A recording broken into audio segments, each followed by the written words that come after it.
Ada Bu Yayu, selamat malam Ibu Yayu, halo. Selamat malam Mas. Jadi saya kan ini akan induk kan saya tugas di Medan ya Mas ya. Di daerah Belawan itu Mas akan menuju Belawan itu. Jadi saya akan induk kos di situ, akan pembayaran. Tapi itu tadi di atas kamar itu hanya ada 2 kamar. Salah satunya akan jadi kamar saya gitu karena saya milih. Tapi kamar mandinya itu terpisah Mas. Itu terpisah saya nggak ngerti kan kamar mandinya tuh jadi kayak jemuran gitu langsung ada kamar mandi. Jadi jemurnya tuh hanya pagar-pagar gitu aja, pagar besi, sehingga kelihatan di sekelilingnya itu ada jalan raya. Terus di belakangnya itu ada pemakaman, ada beberapa pemakaman lah gitu, batu nisan. Saya ya kaget, tapi ya udah deh gitu, hanya beberapa bulan kok saya di situ kan. Terus waktu saya akan besoknya gitu akan pembayaran, itu saya ingat ada perempuan, istri dari si pemilik kos tersebut. Itu dia senyum, dia hampir menerima duit saya gitu kan, dia gendong anak, cantik, perempuannya cantik. Tapi kok saya lihat itu tadi matanya bisa berubah gitu loh Mas. Saya nggak tahu beberapa hari sebelum kejadian itu saya nggak ingat. Pokoknya ada laki-laki yang terjun dari salah satu sutet karena di depan rumahnya tersebut jalan raya, lalu ada tanah kosong tuh luas banget. Ada berdiri sutet gitu untuk listrik. Tangan saya dingin. Itu apakah ada hubungannya ya Mas dengan pemakaman tersebut? Terus ada di daerah itu ada jembatan gitu, pas di samping rumah tersebut jembatan gitu, dan rumah-rumah di sekelilingnya itu kayak kosong gitu, maksudnya ada orang tapi rata-rata rumah tersebut pasti ada pemakamannya di belakang rumahnya itu, di rata-rata lah mereka gitu. Ibu Yayu, ini berarti posisinya belum tinggal di kos-kosan situ ya, baru mau ya? Belum, karena akan pembayaran. Tapi karena matanya berubah dari kayak kita biasa gitu kan, tiba-tiba jadi abu-abu, tiba-tiba jadi hijau, tiba-tiba saya takut kan Mas. Jadi saya terus dia senyum waktu pada saat saya baru sadar gitu, waktu saya pulang gitu kan, waktu saya nggak mau lagi di indekos di situ, saya baru sadar gitu, loh kok waktu matanya berubah dia senyum sama saya. Senyum itu bikin saya takut Mas, takut banget saya. Senyum itu manis banget, tiba-tiba mukanya itu kayak wajahnya cerah, senyumnya tuh sumringah, terus dia kayak apa ya, saya juga nggak ngerti bahasanya. Pokoknya menyenangkan banget gitu wajah dari perempuan tersebut. Pada saat sebelum dia berubah matanya itu kayak mata kita biasa gitu, bola matanya itu ya dia kayak perempuan biasa pada umumnya. Emang itu bola apa matanya gimana ya Mas? Berubah apa Bu? Jadi warna yang pertama tadi kayak kita gitu hitam, lalu kita biasa itu hitam, lalu menuju abu-abu, lalu berubah lagi hijau. Ya sebelum terjadi saya lebih lama gitu, saya terpesona Mas. Lihat matanya, waktu pada saat berubah akan menuju hijau tersebut, saya terpesona Mas. Ya layaknya perempuan gitu, terpesona perempuan gitu. Orang senyumnya manis banget, tapi saya tiba-tiba sadar, saya ketakutan. Matanya hanya satu sebelah kiri. Pada saat itu nggak ada cahaya apapun gitu. Orang itu posisi rumahnya itu ketutup gitu. Saking ketutupnya bisa dikatakan angin nggak ada. Bahkan rumah itu yang begitu besarnya, ini sekarang saya dingin. Rumahnya gelap gitu. Kayak gelap apa ya? Pengap apa ya bahasanya? Saya nggak tahu, pengap. Saya di bagian atas gitu. Di atas kalau saya indukos ya saya sendirian gitu. Oke. Ibu udah pastiin itu bukan soft lens? Pastiin, saya mutlak pasti bukan soft lens. Mutlak pasti bukan soft lens. Karena cuma satu Mas yang berubah. Masa cuma sebelah kiri tok? Masa bukan sebelah kanan? Apa ada hubungan sama rumah itu ya Mas ya? Karena rumah kiri kanannya itu rumahnya pertama kali ketemu rumah dia tingkat. Lalu rumah-rumah di samping itu rumah biasa aja gitu. Rumah nggak tingkat tapi banyak pemakaman di belakangnya itu. Saya pun baru tahu. Apa ada hubungannya dengan yang gitu-gitu gitu loh Mas. Halo? Ya. Ibu sekarang posisi di mana sih? Saya sekarang sudah kembali ke Semarang. Di Mijen. Saya udah nggak situ lagi. Saya udah nggak di Medan lagi. Saya hanya kerja aja gitu Mas. Tapi berarti waktu Hanya itu itu aja, Mas. sudah sempat dibayar tapi nggak jadi tempatin karena takut ya. Nggak jadi, nggak sempet dibayar memang, karena saya mau bayar waktu saya mau nyerahin duitnya itu matanya berubah sumringah gitu, saya sampai terpana saya perempuan jadi berubah cantik banget gitu loh, jadi rupawan banget gitu. Saya perempuan ngelihatnya, hah kok kayak gini gitu ya, dan saya seneng gitu, cuman kok begitu ya gitu. Itu udah mau ngeluarin duit tapi nggak jadi dibayar apa nggak? Nggak jadi dibayar, berantem nggak jadi nih dibayar. sama orang Medan? Ya gimana? Apa nggak berantem? Halo? Apa nggak berantem ibu? Enggak, karena memang saya nggak sempet saya beri duitnya tuh, baru misi di tangan saya gitu, di dompet saya. Jadi duitnya itu belum saya keluarkan, belum saya serahkan ke perempuan itu gitu. Terus responnya dia karena ibu nggak jadi bayar gimana? Saya nggak tahu, saya tiba-tiba langsung pergi aja gitu, Mas. Saya nggak tahu gimana responnya, saya gimana. Sepatu aja pun saya makainya tuh masih saya seperti sendal jadinya. Sampai saya nggak kerja gitu. Ya, saking ketakutan. Ketakutan, iya ketakutan. Saya tuh jadi seharusnya saya jadi nggak tahu arah, saya belok aja gitu. Seharusnya saya lurus, jadi saya belok jadinya, hampir terjatuh. Saking saya takutnya gitu. Saya nggak tahu itu apa ada hubungan sama rumah itu, karena memang banyak pemakaman di rumah itu gitu, di belakang-belakangnya gitu, bahkan di samping ada banyak pemakaman. Apakah ada hubungannya atau gimana, saya nggak ngerti, Mas. Oke, saya sambungkan ke Mas Febri, silahkan. Jadi ini case-nya adalah Bu Yayu ini mau ngekos, terus berarti tuh pemilik kosan ya, ibu kos ya berarti ya? Saya nggak tahu apakah ibu kos apa istri dari pemilik kos, saya nggak tahu. Cuman dia ngaku-ngaku istri, tapi benar apa nggak saya nggak tahu. Yap, oke, silakan Mas Febri. Ya. Mau bayar ketakutan karena ada sesuatu yang aneh gitu, silahkan. Ya. Selamat malam Bu Yayu. Selamat malam, Mas Febri. Ya, Mas Taufik masih ingat perwujudannya Badara Wuhi? Yes. Ya. Astagfirullahaladzim. Ya Allah, jangan gitu, Mas, saya takut loh, Mas. Allahu Akbar. Jadi gini, kejadian yang dialami sama Bu Yayu ini ya, Allahu Akbar. ya memang yang ditemuin saya, ya, yang ditemuin sama Bu Yayu ini manusia gitu, Mas. Manusia, Bu, yang Allahu yang Akbar. Yang sempat bertatap muka sama Bu Yayu ya pada waktu itu memang manusia gitu, Bu. Jadi wanita itu ya manusia gitu. Cuma Iya. orang ini seluruh Iya. raganya ya, seluruh raganya ini kayak diselimuti oleh si sosok yang saya sebut tadi gitu, Mas. Allahu Akbar, Mas, saya takut loh, Entah Mas. itu si orang ini ada hubungannya dengan sosok itu apa enggak, saya nggak berani memastikan gitu, Mas. Tetapi yang saya tahu si orang ini Iya. kayak seluruh raganya ini sudah diselimuti energinya si sosok ini tadi gitu, Mas.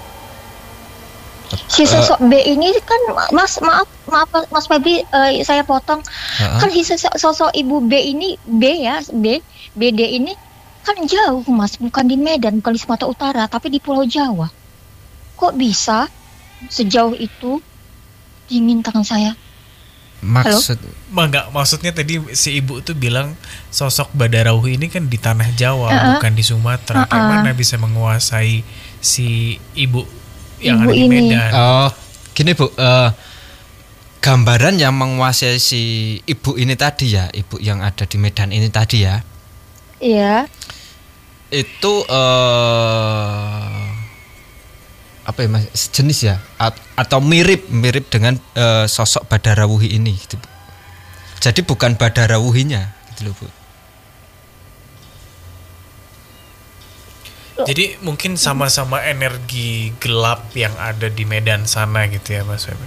Tapi maksudnya sosok yang menguasai siapa namanya? Ibu Katakanlah kos. ibu kos ya. sosok yang menguasai ibu kos ini tadi atau yang energi yang menyelimuti ibu kos ini tadi, ini sosoknya itu siluman ular gitu Mas. Innalillahi. Terus ya Mas? Kalau kita gambarin ya, itu sosoknya hampir mirip-mirip seperti Badarawuhi gitu loh Mas. Tapi sosok ini apakah semacam kodam perewangan kah, atau karena si ibu ini mendalami ilmu goib kah, atau gimana gitu? Terus habis itu waktu itu apakah ada tendensi ke arah kayak misal Bu Yayu ngekos di situ maka akan dikorbankan atau gimana Mas? Iya, kalau yang saya tahu ya Mas ya, kalau kita bilang sosok ini sebagai sosok pesugihan, kalau yang saya bilang ya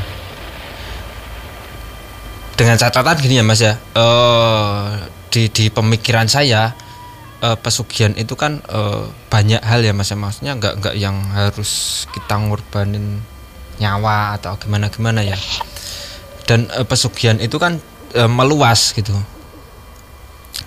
kayak biar laku dagangan gitu kan juga bisa disebut dengan pesugihan gitu loh Mas.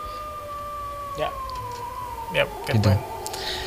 Jadi si ibu ini entah itu nyari, entah itu ngelakuin ritual sendiri gitu ya Mas, saya kurang paham dan saya juga nggak mau tahu tentang hal itu. Tetapi yang saya tahu si ibu ini kayak memang sudah diselimuti energinya sama si sosok siluman ini tadi gitu Mas. Ya bisa dibilang kayak sudah dikuasai gitu loh Mas, dengan tujuan apa ya, kayak dengan tujuan itu orang-orang yang melihat si orang ini itu bisa kayak, kalau orang Jawa itu welas asih gitu loh Mas. Oke, pengasihan berarti ya. Ya. Kalau maaf Mas Febri, Mas Taufik, kok memang pengasihan, kok saya malah takut ya, sampai saya harus terjatuh gitu dari sepeda motor saya. Ya, jadi ketakutan ibu ini tadi kan gara-gara melihat apa ya, proses apa, kayak bola matanya itu berubah warna gitu ya. Jadi semua orang awam pun ya kalau melihat orang seketika bola matanya ini langsung berubah gitu ya, pasti akan takut gitu Mas. Ya takjub tapi pasti akan takut gitu. Dan